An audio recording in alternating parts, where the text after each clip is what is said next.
காலத்தில் பராந்தக சோழன் எடுப்பித்திருக்காரு. ஆனால் பராந்தகன் தான் முதல்ல எடுத்தாரா அப்படிங்கிறதே ஒரு மிகப்பெரிய கேள்வி. ஏன்னா பல்லவர் காலத்திலேயே வந்து இந்த கோயில் இருந்திருக்கு. அதற்கு உதாரணம் தான் ஞானசம்பந்தர் இந்த கோயிலுக்கு வந்தது. ஞானசம்பந்தர் இந்த கோயிலுக்கு வந்து இந்த இறைவனை வந்து பதிகமும் பாடியிருக்காரு. ஆலந்துரைநாதர் அப்படிங்கிற இறைவனை வந்து மிக அழகான ஒரு பதிகத்தை வந்து நமக்கு பாடியும் கொடுத்துருக்காரு. இதற்கு பிறகு தான் இங்கிருந்து வந்து திருவையாறு போனதாக சேக்கிலார் பெரிய புராணத்தில் பதிவு பண்ணுறாரு.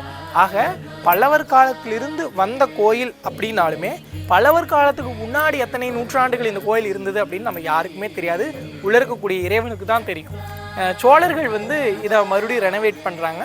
பராந்தகன் கற்றளியாக மாற்றின பிறகு முன்னாடி இருக்கக்கூடிய முன் மண்டபங்கள், நடராஜர் மண்டபம் இதெல்லாம் அடுத்தடுத்த காலத்தில் தான் வந்து கட்டப்படுது. இங்கே இருக்கக்கூடிய சிற்பங்கள் எல்லாம் கண்டிப்பாக நீங்கள் வந்தால் பாருங்கள்.